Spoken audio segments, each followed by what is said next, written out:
안녕하세요, 호미입니다.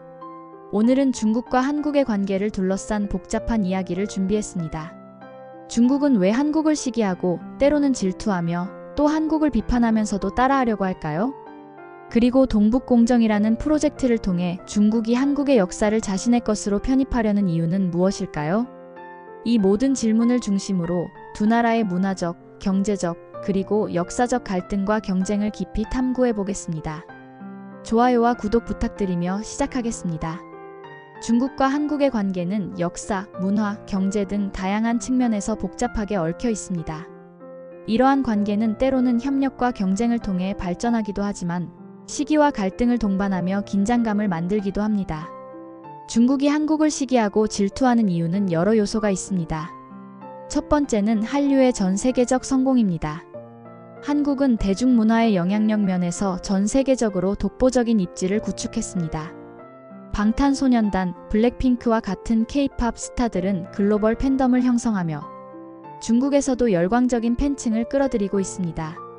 도깨비, 별에서 온 그대와 같은 한국 드라마는 중국 시청자들에게 깊은 감동을 주며 한국 문화에 대한 매력을 증가시키는 역할을 했습니다. 이러한 한류 열풍은 한국 문화가 중국 내부에서도 강한 영향력을 행사하는 계기가 되었으며 일부 중국인들 사이에서는 자신들의 문화적 우위가 약화되고 있다는 우려와 함께 한국을 시기하는 감정이 자리 잡았습니다. 두 번째 이유는 경제적 경쟁에서 비롯됩니다. 한국은 첨단 기술 분야에서 세계적인 경쟁력을 보이며 중국과의 경제적 경쟁을 심화시키고 있습니다. 삼성, LG, 현대와 같은 한국 기업들은 반도체, 스마트폰, 전기차 분야에서 두각을 나타내며 중국 시장에서도 강력한 입지를 가지고 있습니다. 한국의 기술력과 산업적 성공은 중국에게 강한 압박감을 주며 경쟁자로서의 한국을 시기하는 감정을 자극하고 있습니다. 한편 한국의 경제적 성공은 중국의 젊은 세대에게는 동경의 대상이 되기도 하지만 일부에서는 한국을 비판적으로 바라보는 시각을 확대시키기도 합니다. 중국은 한국을 비판하는 동시에 한국을 따라하려는 모습을 보이며 이중적인 태도를 보이고 있습니다. 이러한 현상은 한국 문화의 성공적인 모델을 중국이 차용하고 싶어 하기 때문입니다. 중국 드라마와 영화에서는 한국 드라마의 스토리라인과 연출 기법을 모방하는 사례를 쉽게 찾을 수 있으며 중국의 패션과 뷰티 트렌드에서도 한국의 영향을 강하게 느낄 수 있습니다. 이는 한국의 문화 콘텐츠가 단순히 중국 내에서 소비되는 것을 넘어 중국의 대중문화에까지 침투하고 있음을 보여줍니다. 하지만 이러한 한국 문화의 모방은 일부 중국 내에서는 부정적으로 인식되며 한국을 따라하는 것 자체에 대해 논란을 일으키기도 합니다. 한편 중국이 한국을 따라하려는 이유 중 하나는 자국의 전통 문화 공백을 메우려는 시도로 설명할 수 있습니다. 중국은 문화대혁명 시기에 자국의 전통 문화와 역사적 유산을 대거 파괴한 바 있습니다. 그 결과 현대에 와서 전통 문화를 재구성하는 데 어려움을 겪고 있으며 이를 해결하기 위해 주변 국가의 전통 문화를 차용하려는 경향을 보이고 있습니다. 예를 들어 김치, 한복, 판소리와 같은 한국의 전통 문화가 세계적으로 주목받는 가운데 중국은 이를 자신들의 문화로 주장하려는 시도를 보이고 있습니다. 이는 한국과 중국 사이의 문화적 갈등을 더욱 심화시키는 요인이 되고 있습니다. 이와 관련해 중국의 동북공정은 가장 논란이 많은 프로젝트 중 하나입니다.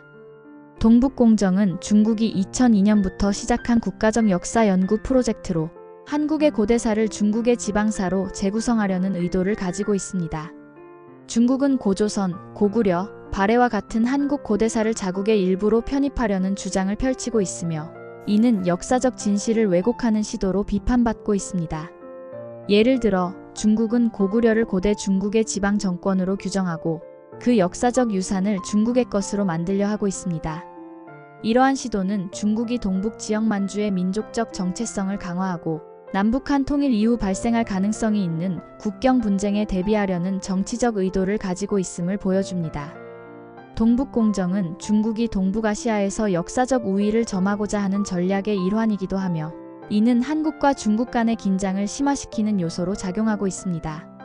결론적으로 중국과 한국의 관계는 매우 복잡하며 협력과 경쟁, 문화적 갈등이 공존하는 모습을 보여줍니다. 중국은 한국을 시기하면서도 한국의 성공을 모방하려는 태도를 보이며 이는 두 나라 간의 관계를 더욱 복잡하게 만듭니다. 또한 동북 공정을 통해 역사적 갈등을 부각시키며 국제사회에서의 한국의 정체성을 훼손하려는 시도를 보이고 있습니다. 이러한 상황 속에서 두 나라가 서로를 이해하고 존중하며 지속 가능한 협력 관계를 구축할 수 있는 길을 찾아가는 것이 중요한 과제로 남아 있습니다. 중국과 한국은 앞으로도 다양한 도전과 기회를 마주하게 될 것입니다. 오늘 영상이 흥미로우셨다면 구독과 좋아요 부탁드리며 다음에도 더 흥미로운 이야기를 들고 찾아오겠습니다. 감사합니다.